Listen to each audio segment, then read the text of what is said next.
노트북 제조사가 원가 절감을 위해 성능이 구린 램을 넣어서 게이밍 노트북이 제대로 성능이 나오지 않는다는 얘기 혹시 들어보신 적 있으신가요? 여러분, 컴퓨터의 성능, 특히 게임 성능은 어떤 부품에 의해 결정되는지 알고 계신가요? 일단 가장 큰 영향을 미치는 부품은 그래픽카드일 거고 그 다음으로는 CPU가 있겠죠. 그 이외에도 램이나 저장 장치도 성능에 영향을 미칠 겁니다. 그런데 데스크탑에 비해서 노트북에서는 거의 무시되다시피 하는 부품이 있는데요. 바로 램입니다. 보통 데스크탑을 만지는 분들은 CPU와 GPU의 오버클럭 말고도 굉장히 중요하게 생각하는 부분이 바로 램 오버랑 램 타이밍일 텐데 노트북에서는 애초에 램 오버가 안 되는 경우가 대부분이기도 하고 별로 이 부분을 신경 쓰는 사람도 없죠. 다만 최근에 타이거 레이크 내장 그래픽 노트북이 램 클럭에 따라서 성능 차이가 심하게 벌어진다 이런 얘기가 한번 화제가 됐던 건 있네요. 그런데 얼마 전에 노트북을 전문으로 리뷰하는 제로드테크라는 호주의 테크 유튜버가 문제를 제기했습니다. 레노버 리전 5 프로 게이밍 노트북 리뷰하다 보니까 게임 성능이 기대만큼 잘 나오지 않았는데 그 노트북에 기본 설치되어 있던 램을 다른 램으로 바꾸어 봤더니 새로 설치한 램이 뭐 특별한 램이 아니었는데도 게임 프레임이 상승하더라. 아마도 기본으로 설치된 램의 세부 타이밍이 문제가 아닌가 하는 문제를 제기했습니다. 그리고 그 다음에는 라이너스 테크팁스라는 훨씬 더 큰 테크 채널이 이 떡밥을 물었습니다. 노트북 제조사들이 원가 절감을 위해서 나쁜 메모리를 노트북에 사용했고 그 결과 노트북의 성능이 떨어지는 거 아니냐는 문제 제기였죠. 여기서는 AMD와 인텔 게이밍 노트북 두 대를 비교했는데요. 두 노트북 모두 16기가 DDR4 3200MHz 램을 사용하고 있어서 겉보기에는 스펙 똑같아 보이지만 결정적인 차이가 있었습니다. AMD 노트북에 설치되어 있는 램에는 칩이 4개만 달려있고 인텔 노트북에 설치되어 있는 램에는 칩이 8개가 달려있다는 점이었는데요. 이게 뭐 흔히 말하는 단면램, 양면램 그 차이는 아니고 두 램 모두 싱글 랭크램, 그러니까 단면램이라고 분류할 수는 있는데 AMD에 들어간 램은 무한랭크 곱하기 16, 그러니까 칩 하나의 대역폭이 16비트고 인텔에 들어간 램은 무한랭크 곱하기 8, 그러니까 칩 하나의 대역폭이 8비트입니다. 이게 무슨 말이냐면 AMD 노트북에 들어간 램의 밀도가 2배 더 높다는 말이에요. 그리고 정확한 설명은 어렵지만 이 램의 밀도가 높으면 램의 데이터를 쓰고 읽고 하는 게 느려질 수 있습니다. 직관적으로 이해가 되시나요? 데이터를 책이라고 하고 램을 책장이라고 한다면 더 빽빽한 책장에서 책을 찾는 게 더 어렵겠죠.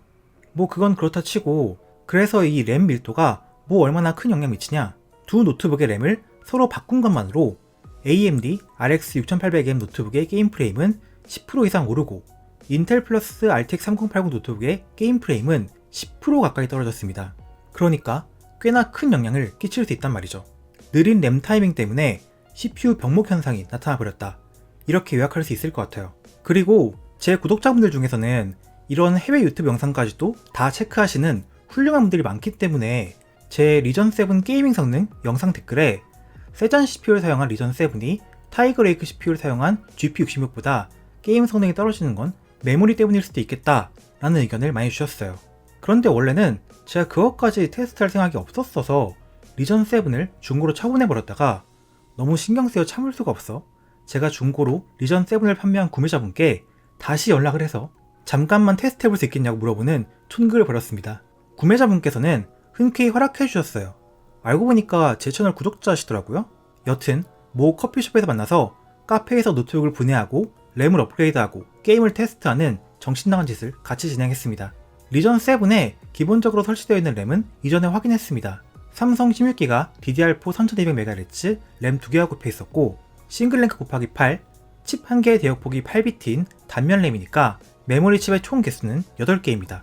그리고 제가 교체한 램은 마찬가지로 삼성 16기가 DDR4 3200MHz 램 2개지만 듀얼랭크 곱하기 8, 칩 1개의 대역폭이 8비트인 양면 램이니까 메모리 칩의 개수는 총 16개가 됩니다. 해외 유튜브에서 테스트했던 조건과는 여러가지로 차이가 있지만 여튼 램 1개당 달려있는 메모리 칩의 개수는 2배가 된 거죠. 그리고 램 교체 전과 후의 램 타이밍 차이는 다음과 같습니다. 뭐 가장 눈에 띄는 차이는 TRFC, 리프레시 사이클 타임입니다. 듀얼 랭크 램에서 TRFC 값이 많이 짧아진 걸 확인할 수 있죠. 그리고 램 교체 전과 교체 후에 3D 마크 테스트를 돌려봤는데요.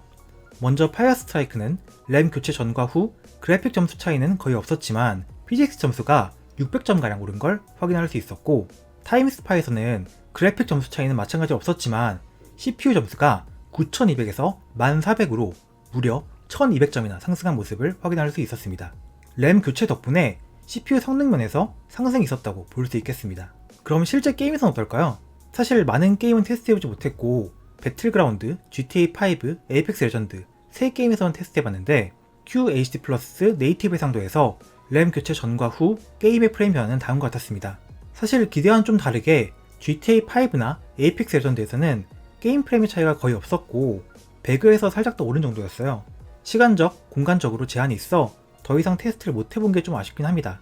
사실 해상도를 QHD가 아니라 풀 HD로 하고 테스트를 해본다든지 아니면 조금 더 저사양의 CPU 병목 현상이 더 심하다고 알려져 있는 게임으로 테스트를 해봤으면 분명 교체 전과 후 차이가 났을 것 같은데 좀 애매한 결과로 테스트를 마치게 됐네요. 그래도 한 가지 이 모든 실험에서 도출할 수 있는 결론이 있습니다. 바로 램의 종류에 따라서 노트북의 성능이 영향받는다는 거죠. 다만 노트북의 램 용량과 클럭은 스펙에 적혀 있어도 램의 밀도가 얼마인지 그리고 싱글 랭크인지 듀얼 랭크인지 등 이런 정보는 노트북 사기 전에 미리 알 수 있는 방법이 없거든요. 제조사가 이런 세부 램 사양 역시 명시를 해줘야 한다고 생각합니다. 메모리의 세부적인 제조사라든지 이런 건 달라질 수 있다 치더라도 성능에 큰 영향을 미칠 수 있는 부분을 소비자의 책임으로 돌리는 건 좀 아니라고 봐요. 그럼 도움이 주시기 바라며 다음에 뵐게요.